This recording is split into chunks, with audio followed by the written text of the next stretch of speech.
Hi Stampin' friends, tonight we're going to use the Sweetest Christmas Designer Series paper. It is the one that has a lot of real red and sweet sorbet. You can see all of these have a real red pattern.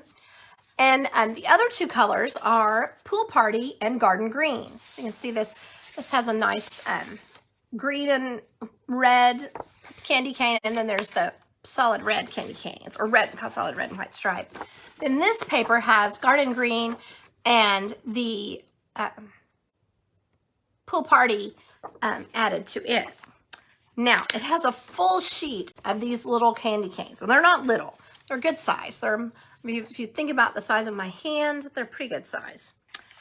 And they have, on the back side, I'm not sure it matters, but on the back side it has Garden Green and some real red in a diagonal strip. There are so many of these that it is really useful. I cut out a whole bunch of these to kind of show you, but they repeat. So if you'd like to do your candy canes, you know, in a cross, it's pretty easy to do that.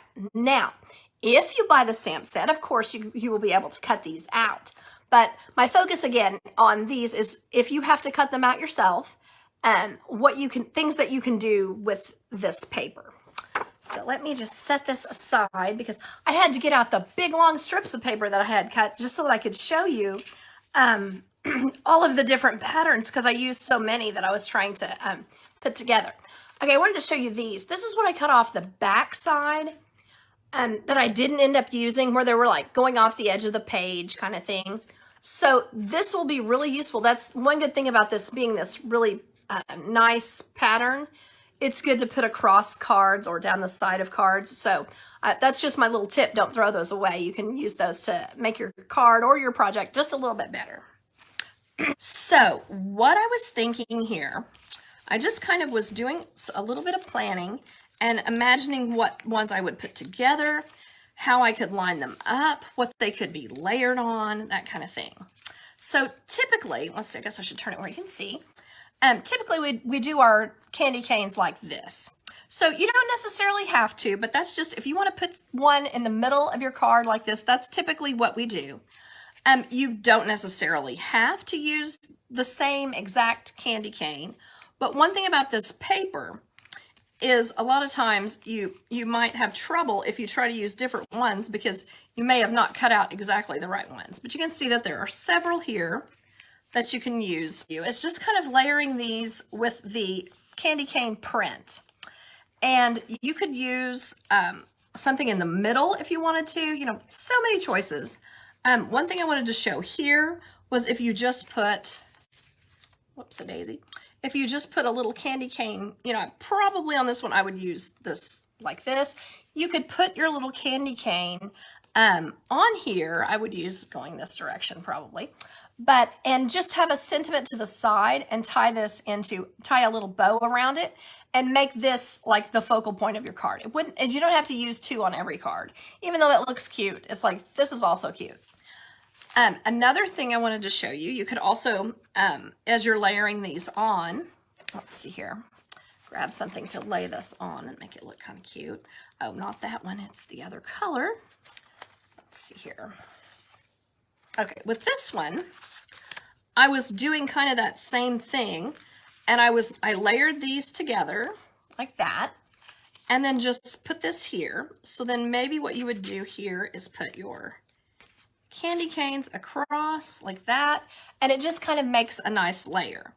Now, another thing that you can always do when you're trying to make things really pop, it's often a good idea to layer this on here. So I'm just going to get I have my little old paper cutter that Stampin' Up! Had, I think it was like for free sometime. It was just a really nice thing, but I'm just going to cut a little bit here. And let's see if I remembered. I'm not certain that I remembered exactly what size it was. So we may do this several times. We'll see.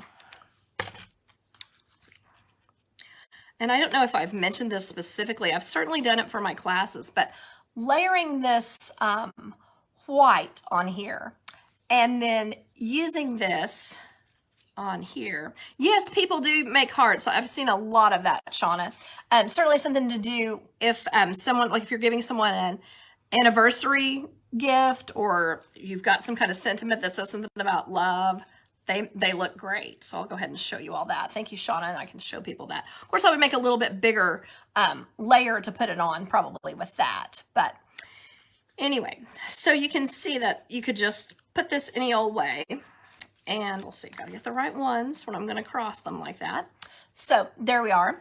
And I would just add a sentiment to the bottom and some red ribbon. I've gotten out several different red ribbons, kind of like this ruffle one with it, because when you're using a kind of a scalloped edge, I think it's fun. You can also just tie your ribbon around these, or you could use like a smaller ribbon, or just make it look like it's tied, like, or just these. And then I'm going to move on to my little, I don't know if you would call it a design or what exactly, but my other possibility. This one, I just kind of wanted to show you because you don't have to be elaborate with this. You could simply just put your, oh no, I did that already. I'm so sorry. I am so flaky right now. I apologize. Maybe it was this one. It actually was. I didn't want to put it on that. I wanted to put it on this. And just kind of show you these diagonal stripes. The only way I could see you could mess this up, honestly, is to put a whole bunch of diagonal stripes together, because that gets a little out of hand, and there are so many diagonal stripes in this. So like, yeah, here's another one. So you do have to kind of show a little restraint on using so many diagonal stripes. But other than that, I think it is a joyous little one to look at. So let me stack these guys up and out of the way. So there was one possibility. Then I just kind of did this sort of a look. It was kind of slid, I apologize. And then this one where I was kind of showing you how to not use quite so much. This one would be a great one to put another sentiment. Maybe put your sentiment right there. This is one from the Not So Sentimental. This one always makes me laugh. I always mess it up. But they're scallop contours, I think, dies. So that one is a nice one to put in there. And I appreciate you all watching, and I hope that you have a great week. Bye-bye.